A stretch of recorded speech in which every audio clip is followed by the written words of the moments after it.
Remember. Hello, everyone, and welcome to episode 5 of the Angel Chronicles, the podcast that helps the helpless. We help Or the price. I am Phil. That's our mean girl, Lilith. Yes. Now that I mentioned that, I was trying to find, I guess, where to contact Charisma Carpenter's management, and I think maybe it was her IMDb. She was saying that, I don't know. She's like, she plays the she always plays like the mean girl, and like, and she is in real life. She's nothing like that. So she's like, she always wants people to know I'm not like that in real life. Well, she originally auditioned to be Buffy. Yep. So, and I was just like, you should have known you weren't gonna get it with the brown hair. You should have went in with the blonde wig. And she was she's a very tall lady too, for like Hollywood ladies. So. Yeah, well, I think it was she said she's 5'7", but I was gonna say, yeah, she's taller than Sarah Michelle Gellar. Sarah Michelle Gellar says she's 5'3", but I'm 5'3" and I've met her. I think she's more like 5'1". I'm just saying, or maybe she's a little bit older and time has decompressed the spine or something. But just saying. Anyway, this is, of course, it's a Cordy-centric episode, so it's going to be one of my favorites. I think this is really where Angel, when it comes to Angel, the rubber meets the road. Yes. Like where the dynamics are kind of cementing. We're kind of getting hints about Doyle. It's funny Cordy has gotten her bitch back. So. Yeah, it's funny you mentioned that because I got the same impression watching this just a little bit ago that it seemed like they were like making the story was moving along, they're making headway. I guess once we got past that crossover, maybe that's why they did it early on, just to be like, okay, let's get this out of the way, and then we won't get in the way of the story. Yeah, and they saved the kind of big crossover for a little bit later. Yes. Where they definitely, everything has come together, you know what I mean? Mm-hmm. So I do appreciate that. But I feel like that crossover might have been a Suits mandate thing or something like that. Oh, I'm sure. But it was still good, don't get me wrong. Yeah. But we're kind of losing that neo-noir feel, those Batman references. I feel like the writers were kind of coming into their own now. Yeah. And I really think that's what makes the difference and why I really enjoy this episode, outside of it being a Cordelia-centric episode. I I understand. I kind of understand where they're going with the whole Batman thing, but it's like, they planned that out for the first 4 episodes way too much. Like, if you were planning to drink again, you would have died. I think someone must have set up because, the whole grapple gun thing and stuff. They're just like, wait a minute, he's a vampire. He basically has superpowers. Why are we using the grapple gun? And because they liked it. And they felt like it. Anyway, I never really understood why they did the title the way that they did. It's Room with a View, but it's like this weird internet. The abbreviated part. Actually, no. I do know why they did it. Like back then, I didn't. Because it's about like a classified ad, I guess. Like because I think they charge you like I think back in the day they charged you maybe by the letter or something. So that's how they abbreviated it. Yeah. Newspapers. Who even newspapers? Nuisances now. What is this newspaper you speak of? If you can't find an apartment on Craigslist, I don't know what to tell you. I mean, you can't find love on Craigslist anymore, but you can still find an apartment. For free, you can. No, they got rid of all that. Oh, did they? Oh, okay. Yeah. Anyway, this is Wade's World, Philip. Reset. I didn't say 69. Anyway, yeah. So I initially actually didn't like this episode in its first run. I was just like, okay. I don't know. I think it's because she said she wasn't a cry Buffy. I think that's what it originally I'm like, look, Cordy, you're treading on dangerous ground here. It was kind of like a different feel to it too, because it wasn't like a case. There wasn't like a stranger coming in asking for help. It was, it was one of their own. And I think that's some of the best episodes actually, is when they're actually helping one of their own, like with Gunn, with Cordy when she tries to help Gunn, and a couple of other things with Illyria later down the line and stuff. And this was very, I mean, this was episode 5, so this was the first episode that wasn't really as, you know, angel-centric. Yeah. And angel-centric, yeah. Yeah. So, I kind of, I still don't like Doyle, and I don't think that I ever will. Cause he's like, you know, he goes off on Angel because he's helping Cordy. It's like Buffy's his, well, at this point, Buffy is his one true love, and yes, he gets some when he goes evil. So I don't think you have to worry about that. I'm just saying, like, it was just kind of weird, and like Doyle's just a little too much at this point. Well, he's like, oh, come on, man, I was in love with her. Like, you've known her for like 2 months at this point. Give me a break. Well, you know, they're racing the clock here. They got to get that. They got to get that whole unrequited love thing going. Come on. I know, and in hindsight, which is 2020, I know, but like, I never warmed up to Doyle ever. It was kind of a relief. I'm just saying. Yeah, I don't know. I mean, did they know that was coming from the beginning? Because I don't know. Like the one thing I thought was a big foreshadowing was like when Angel's talking to him towards the end. You know, talking. So we got to get more on your backstory. He literally says that. well, that, and he was like, "Do you really want to live like this?" I'm like, well, thinking, well, he's not gonna have to worry about that in a little bit. I just never got the whole half demon thing. Like, it was such a big deal. It's like, you know, whatever. That goes away and smooth sailing from there on out. Anyway, I don't know. Like, it was kind of weird. And like, I do like that they kind of kept using Dennis all the way up until like season 4. I like that Cordy's apartment becomes Angel's HQ in season 2. So it's like, this sets up a lot of things that we're gonna see for a majority of the series, and I just like how they like set things up in the Buffyverse. Like, they really do like think things out. Oh yeah. Yeah. Nothing beats the hotel though. I agree. Well, no, Wolfram and Hart. I definitely like that. That's my favorite like Angel HQ, to just be honest. Oh yeah, the nice bright shiny because it gave them like, you know, it's like not just them, but like they're still like, you gotta finagle around the Wolfram and Hart thing. So yes, there's a lot more conflict and interesting dynamics for that one. But back to this episode. I honestly, in LA, I literally don't know that there's rent controlled apartments. I feel like that's a New York thing. Yeah, you know better than me, but that always smacked to me of like a New York thing. Yeah.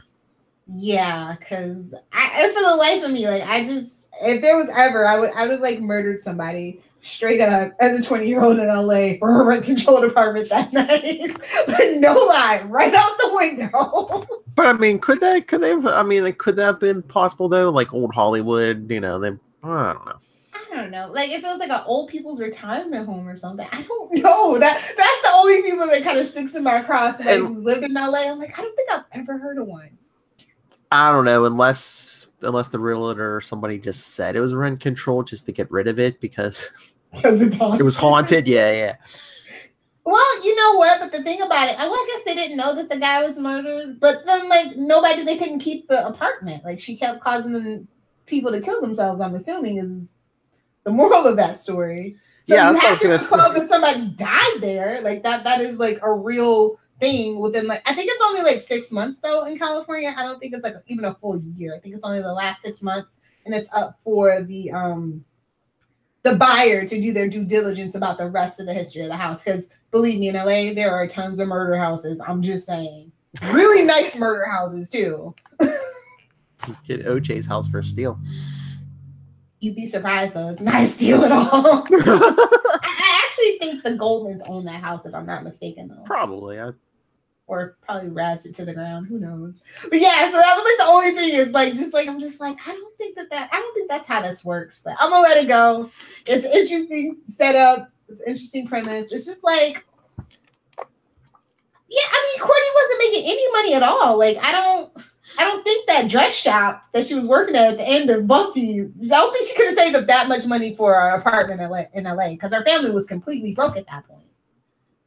I mean, unless I'm saying, like, the average your rent, even for a crappy apartment like that, is like $900. Then you're talking utilities. I mean, unless Angel Investigations got a couple jobs. I mean, last episode we did see them get paid for one. So, how much does a private eye get paid per case? I don't know. We gotta get a private eye on this show and just kind of, because it is an actual thing. You have to be like licensed, and you have these tests. I looked into it when I was a Veronica Mars fan. I'm just saying. So it is an actual thing that you can do that has a lot of like really morally gray and legal gray areas.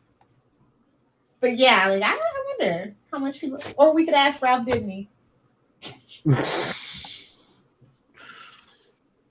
Sorry. Me and my Arrowverse references.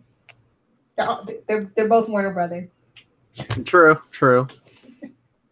Anyway, no, it was just kind of like, I was surprised that Angel was just kind of like so blasé towards Cordelia, I guess he didn't want her in his private space.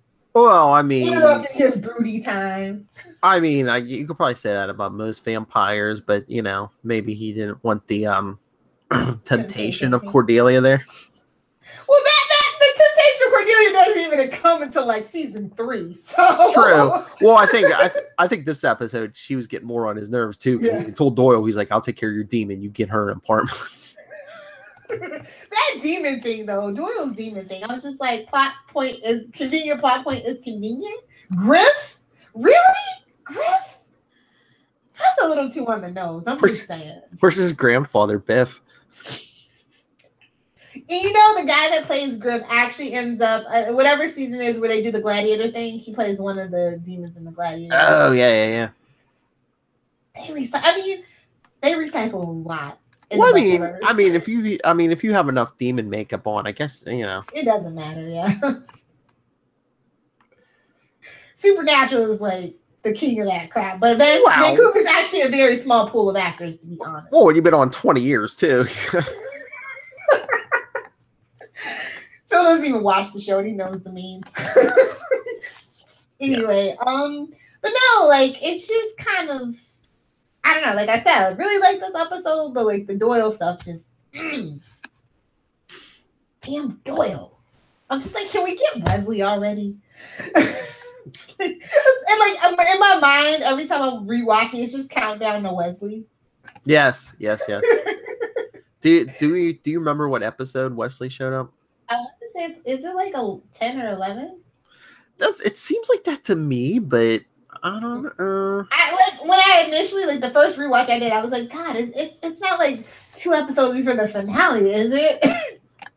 No. It happens way sooner than that. No. I was gonna say I want to say it was like a mid-season premiere. Maybe. So like episode 11, 10 or 11. Yeah, it sounds about right. About halfway through, because it's 22 episodes. So yeah. Yes. I don't know. I like the way that this episode was shot, though. I definitely like the cinematography, but like, my God, I don't know, because I have it on DVD and not Blu-ray. I guess maybe it shows its age. Yeah. You have it on DVD or Blu-ray? DVD. I thought they didn't put it out on Blu-ray. I don't think they did. I was just checking. Yeah, no, I have it on DVD. I don't think they could because of the format that they shot in. Maybe. I have it on DVD, but that's when they first. It's when they first put out the. When the seasons were like, brand new when they first put them out. So yeah, that's how I got mine too. And the one that just arrived last week, it was from old stock. It wasn't like from the collector's case or anything. So, if anybody has a collector's edition, let us know if you feel the same way. if that is just grainy, late 90s, late 90s grunge vibe. Well, they did do a lot of dark lighting too, so that doesn't really help. Yeah, I'm looking. I'm looking. I'm not seeing any Blue's not on Blu-ray either. Yeah, they have I wouldn't imagine all those complete series sets, but yeah, I don't think anything's good. What? I'm not missing out on anything. There's one that's like 42, and then looks like, is that the same one for like 109? What the heck? Because if you're dumb enough to pay it, they'll take it. Oh, especially if it's Amazon. 30. There's a $109 version. It has like 30 discs. Was that all like commentaries and stuff?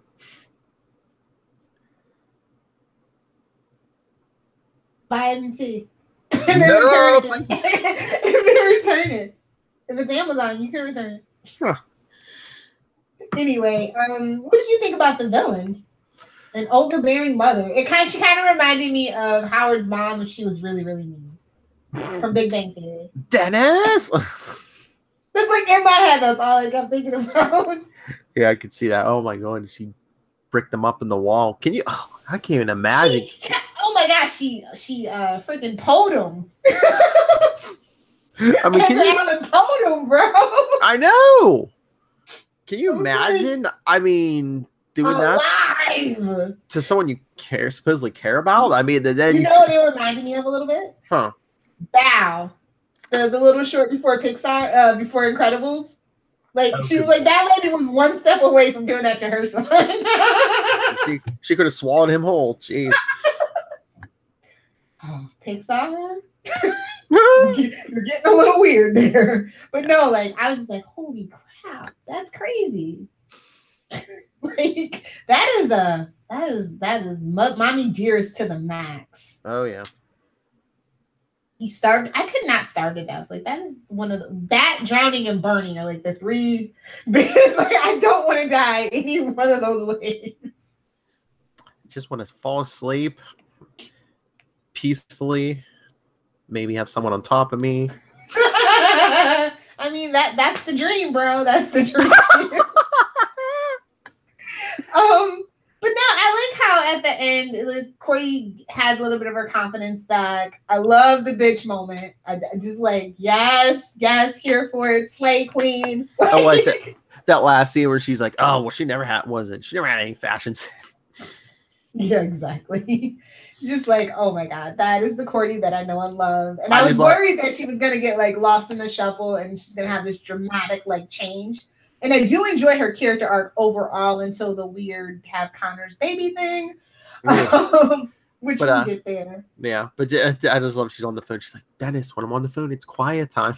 So I have a roommate, but I never see him. Perfect. And like, shout out to the fact that they remember that what was it, Aurora? She actually is a person in the Buffyverse. We see her in the pilot. And the last time we see her mentioned is actually Prophecy Girl, though. So, yeah, Aurora's an actual person that used to be a Cordette. She's the girl that the first body falls out of the locker in. Okay, yeah. Yep. Nice little touches. I do like some of the continuity errors are very egregious. I'm just saying, but sometimes there's stuff like this, and I'm just like, oh, you remembered. There's actually not a lot of trivia, but like the music that they pick for Angel is always kind of weird for me. Like it's like, well, I mean, I guess he's like a really old vampire, so most of the music's like really old or original score. Mm-hmm. So yeah, the music was kind of like, okay, whatever. Do you know the music I'm talking about? I think so. It was by some guy who was like pretty prolific, like bluesy kind of singer guy. We had Beethoven, and that's not the episode I'm thinking of. This one was Beethoven, and then it was the Mills Brothers. You always heard the one you love. I was just like, oh, that's funny. And Tommy Henriksen every day, and then we had that original score by Christopher Beck and Robert J. Corll. I don't think they ever released an Angel soundtrack though, which is weird because the WB, like Warner Brothers Music, they like live for that kind of thing. See Smallville. I swear I had one. I don't know if it might have not even been US. It might have been UK probably. Maybe, yeah. But I remember. I thought I saw one later though that it was US, but I don't. I'm like, and randomly Kate's in this episode. I'm just like, is this the episode I'm thinking of? Was that Kate in this episode? Yeah, I think so. Yeah. she says he's like he only has one name or whatever. And I was just like, oh, that's funny, huh? His real name's Liam, though, bro. Yeah, see, Angel soundtrack released 2005 in the UK. Is it the original score? February. It is. Or is it like music from the show? I'm trying to remember. It might have been both, but it's Angel, Live Fast, Die Never. That sounds more like it's written for the Flash. Just saying. Track listing. Angel main theme. Yeah, it's the soundtrack. It's the score. Yeah. Okay. Except for Andy Howlett, who played Lorne, does like 2 songs towards the end of it. Oh, I will have to find that then. Lady Marmalade and It's Not Easy Being Green. Shut the front door. I have to find this now. Yeah, like I said, looks like in 2000. We haven't even got to Veritas yet. Like, oh my God, we have so many good episodes ahead of us, Philip. That's right. Lauren is like one of my favorite Buffyverse characters ever. Like, when we go to his realm, like, oh my God.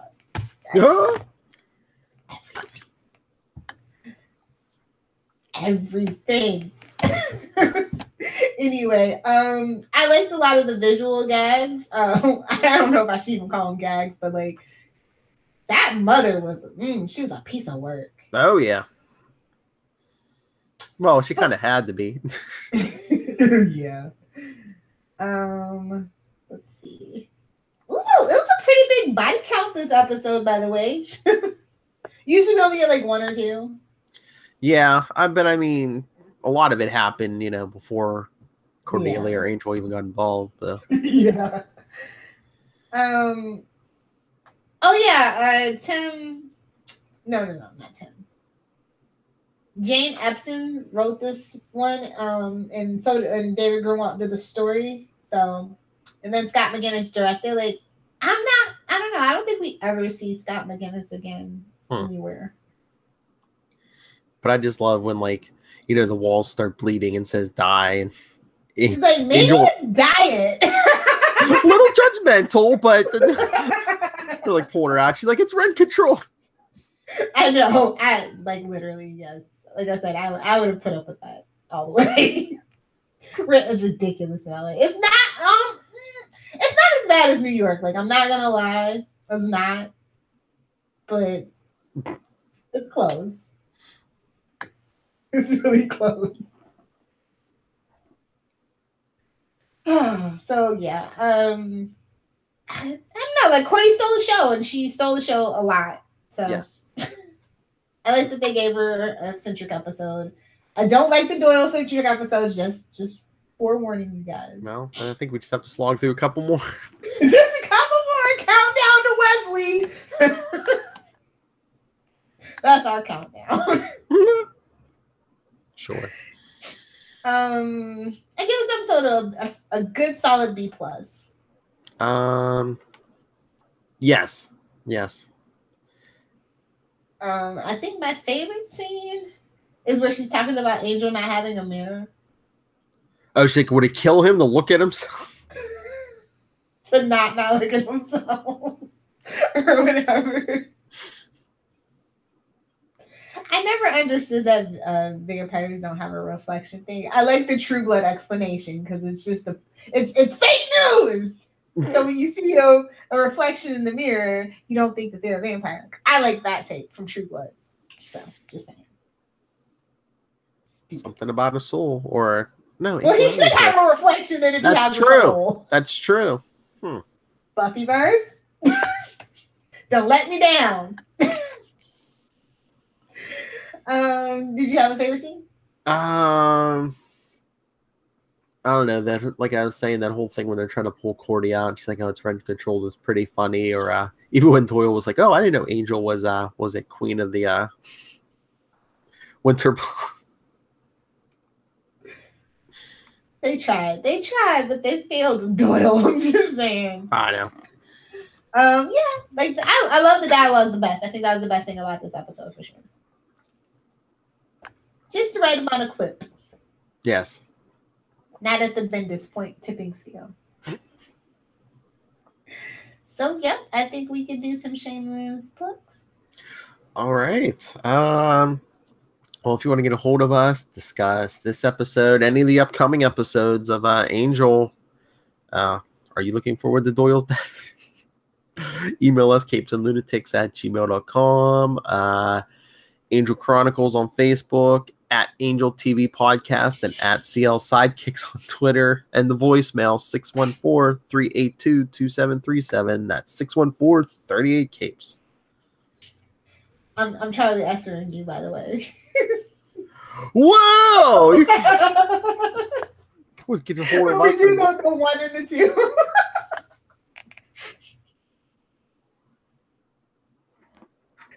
If you guys want to follow me on Twitter, at Lilith Hellfire, I'm like about to start obsessing over the Arrowverse of how good and how bad it is.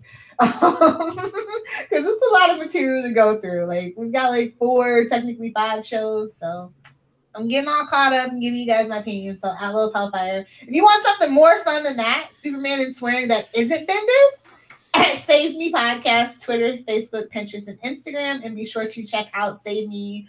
SomebodySaveMe.net. Yep. All right. Let's get out of here. All right, everyone. Thank you for joining us once again. Angel Chronicles, Episode 5. We help the helpless. And all we ask is for a rate, review, and subscribe on your podcatcher service. That's right. Please. Oh, that's true. Leave us a review. This is the Capes and Lunatics Sidekicks Podcast. Leave us a review. We got a contest going on Phantom Zone, giving away our Quantum Zone.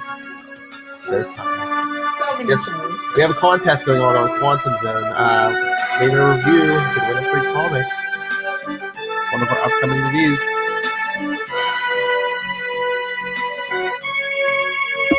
Until next time. Watch that rent.